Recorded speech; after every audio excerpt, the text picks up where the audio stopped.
నమస్తే, welcome to సత్యాగ్రహి. నేను శివాని. నిన్నటి వరకు ఆమె గొంతు వింటే పల్లె పులకించేది, పౌనాల జాతర పూనకంతో ఊగిపోయేది. కానీ ఇప్పుడు ఆమె పేరు వింటే పూనకాలు రావడం లేదు, బాధితులకు కన్నీళ్లు వస్తున్నాయి. అవును, మనం మాట్లాడుకుంటున్నది తెలంగాణ జానపద కోకిల సింగర్ మంగ్లీ గురించి. ఒక సామాన్య గిరిజన పల్లె నుంచి వచ్చి గ్లోబల్ స్టార్ గా ఎదిగిందని మురిసిపోయే లోపే ఇప్పుడు కోట్లాది రూపాయల చిల్లర లెక్కల్లో మంగ్లీ అండ్ కో అడ్డంగా బుక్ అయ్యారు. పాటల పల్లకిలో ఊరేగిన ఈ కోకిల ఇప్పుడు పోలీసుల కంట్రోల్లో రూమ్ లో కనిపిస్తోంది. 10 కోట్లు కాదు, 100 కోట్లు కాదు, ఏకంగా 1000 కోట్ల వరకు వెళ్తోందట ఈ గోకుల్ నంద మాయాజాలం. ఈ వీడియోలో మనం చూడబోయేది ఒక సింగర్ కష్టార్జితం గురించి కాదు, అమాయక గిరిజనుల రక్తాన్ని పిండి వసూలు చేసిన నోట్ల కట్టల కథ గురించి. అసలు మంగ్లీ తమ్ముడి అకౌంట్లకి కోట్లు ఎలా వచ్చాయి? బాధితుల ఆత్మహత్యకు బాధ్యులెవరు? మంగ్లీ ఇప్పుడు ఎక్కడుంది? ఢిల్లీలోనా, దుబాయ్లోనా, లేక అజ్ఞాతంలోనా? ఈ కథలో విలన్ పేరు రమావత్ మధు.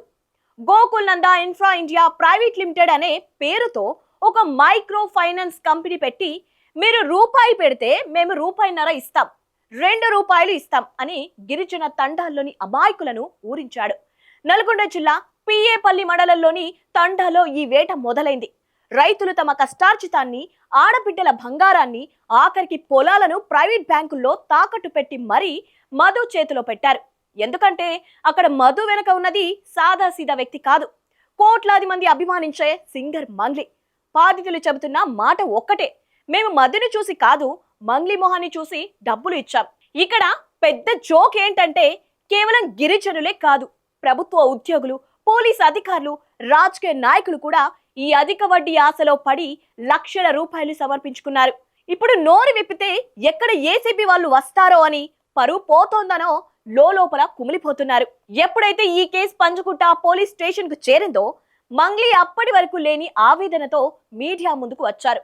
కన్నీళ్లు పెట్టుకుంటూ, నాకు పాట తప్ప ఏమీ తెలియదు, నాకు పాటలు తప్ప, పాటల ప్రపంచం తప్ప నాకు ఏమీ తెలీదు, నా ఎదుగుదలను చూసి ఓర్వలేక కొందరు ఇలా చేస్తున్నారని సెంటిమెంట్ పండించారు. కానీ ఇక్కడే ఒక అదిరిపోయే ట్విస్ట్ వెలుగులోకి వచ్చింది. బాధితుల తరపున పోరాడుతున్న లాయర్ సుబ్బారావు గురించి మాట్లాడుతూ, ఆయనకు శ్రీముఖి అంటే క్రష్, ఆయనకు బిగ్ బాస్ ఛాన్స్ కోసమే నన్ను టార్గెట్ చేస్తున్నారని టాపిక్ డైవర్ట్ చేశారు మంగ్లీ. కేసేమో ఆర్థిక మోసం, ఆరోపణ ఏమో ఆత్మహత్య. ఆ సుబ్బారావు గారికి కూడా చేతులెత్తి దండం పెడుతున్నా, వాళ్ళని కఠినంగా శిక్షించాలి అని చెప్పి పోలీస్ శాఖ నేను కోరుతున్నా.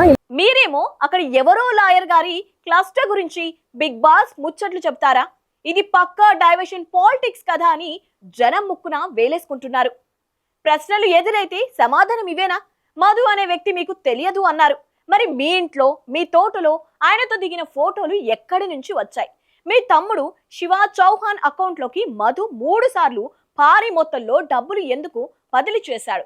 మీ ఇంట్లోనే నోట్ల కట్టలు లెక్క పెట్టినట్లుగా వస్తున్న వీడియోలపై మీ సమాధానం ఏంటి?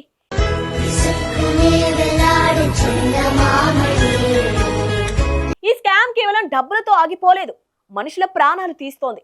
రమేష్ అనే సామాన్య బాధితుడు తన డబ్బంతా పోయిందని అడిగితే బెదిరింపులు ఎదురవుతాయని ఆత్మహత్య చేసుకున్నాడు. ఇప్పటి వరకు ఈ స్కామ్ కారణంగా దాదాపు 9 మంది ప్రాణాలు కోల్పోయారని సమాచారం. మంగ్లీ గారు, మీరు మీడియా ముందుకు వచ్చి నేను బాధితులకు అండగా ఉంటా అని చెప్పారు. ఎలా ఉంటారు? చనిపోయిన రమేష్ తిరిగి తెస్తారా, లేక రోడ్డున పడ్డ గిరిజన కుటుంబాల ఆకలి తీరుస్తారా? మీరేమో సిపి సజ్జనార్ను కలిసి తన గోడు వెళ్ళబోసుకుంటారు. కానీ మీ వల్ల సర్వం కోల్పోయిన బాధితులు మాత్రం పోలీస్ స్టేషన్ల ముందు ధర్నాలు చేస్తున్నారు. మీరు గిరిజన కార్డు వాడుతూ తనను తాను బాధితురాలుగా చూపిస్తున్నారు. కానీ అసలు బాధితులు అక్కడ కన్నీళ్లు పెడుతున్నారు. ఇక్కడ మరో విషయం ఏంటంటే, మంగ్లీ తనకు మద్దతుగా మాట్లాడాలని కొందరిని కోరడం, నువ్వు ఏ తప్పు చేయకపోతే ఎందుకు వారిని బతిమిలాడ్డామని మంగ్లీని నేరుగా ప్రశ్నిస్తున్నారు. నిజానికి మంగ్లీకి వివాదాలు కొత్తేమీ కాదు. గడిచిన కాలంలో ఆమె చేసిన హడావిడి అంతా ఇంత కాదు. పోనాల పాట వివాదం, అమ్మవారిని తిట్టినట్లుగా పదాలు వాడారని అప్పట్లో భక్తులు విరుచుకుపడ్డారు.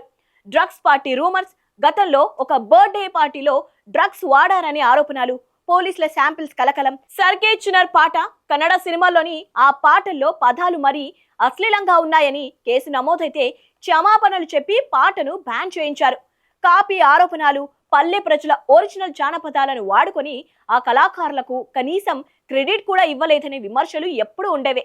ఇవన్నీ చూస్తుంటే మంగ్లీ కేవలం పాటలతోనే కాదు, వివాదాలతో కూడా ఒక పెద్ద ఆల్బం రెడీ చేసినట్లు అనిపిస్తోంది కదూ. ప్రస్తుతం అందుతున్న సమాచారం ప్రకారం మంగ్లీ తెలంగాణలో లేరట. అరెస్టు భయంతో లేదా రాజకీయ మంతనాల కోసం ఢిల్లీకి వెళ్లారని, అక్కడి నుంచి గోవా మీదుగా దుబాయ్ వెళ్లిపోయారని ప్రచారం జరుగుతోంది. ఢిల్లీలోని ఒక పెద్ద నాయకుడిని కలిసి కేసు నుంచి తన తమ్ముణ్ణి తనను బయటపడేలా చూడాలని రాయబారాలు నడుపుతున్నారట. ఇదిలా ఉంటే మంగ్లీకి అండగా ఓ ఎమ్మెల్యే కూడా రంగంలోకి దిగినట్లు తెలుస్తోంది. ఎమ్మెల్యే సహకారం వల్లే ఇప్పటి వరకు మంగ్లీతో ఆమె తమ్ముడిపై ఎటువంటి చర్యలు తీసుకోలేదని సమాచారం. మంగ్లీ తమ్ముడి అకౌంట్ కు భారీగా డబ్బులు ట్రాన్స్ఫర్ అయినప్పటికీ ఇప్పటి వరకు అతన్ని పిలిచి విచారించింది లేదు. సదరు ఎమ్మెల్యే ఒత్తిడి చేయడం వల్లే ఈ కేసు ముందుకు సాగడం లేదని ప్రచారం కూడా ఉంది. ఇదిలా ఉంటే దీనిపై ఇప్పటికే బాధితులు పిసిసి ప్రెసిడెంట్ మహేష్ కుమార్ గౌడ్ ని కలిసిన తమ కోడును వెళ్లబోసుకున్నారు. దీంతో ప్రభుత్వం ఈ స్కామ్ పై దృష్టి పెట్టినట్టుగా తెలుస్తోంది. తాజాగా అందుతున్న సమాచారం ప్రకారం ఈ కేసులో మంగ్లీపై ఎఫ్ఐఆర్ నమోదు చేయడానికి పోలీసులు సిద్ధమైనట్లు తెలుస్తోంది.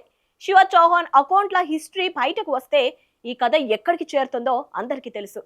చట్టం తన పని తాను చేసుకుపోతుందనే సినిమా డైలాగులు కాకుండా నిజంగా బాధితులకు న్యాయం జరుగుతుందో లేదో చూడాలి. ఒక సామాన్య గిరిజన యువతిగా కెరియర్ స్టార్ట్ చేసి ఈ స్థాయికి చేరుకున్న మంగ్లీ ఇలాంటి వందల కోట్ల స్కామ్ల పేర్లు వినిపించడం ఆమె అభిమానులకు పెద్ద షాక్. గొంతు బాగుందని చట్టం కళ్ళు మూసుకోదు కదా. అమాయక గిరిజన కన్నీలకు సమాధానం చెప్పాల్సిన బాధ్యత మంగ్లీపై ఉంది. ఢిల్లీ లీడర్లు రక్షిస్తారో లేక చట్టం శిక్షిస్తుందో కాలమే నిర్ణయించాలి. మరి ఈ మైక్రో ఫైనాన్స్ స్కామ్ మీద మంగ్లీ తమ్ముడి అకౌంట్లకు వచ్చిన కోట్ల రూపాయల మీద మీ అభిప్రాయం ఏంటి? కింద కామెంట్ సెక్షన్ లో తెలియచేయండి. ఈ వీడియోను అందరికీ షేర్ చేయండి. ఇలాంటి పొలిటికల్ అప్డేట్స్ కోసం ఇప్పుడే మా ఛానల్ ని సబ్స్క్రైబ్ చేసుకోండి.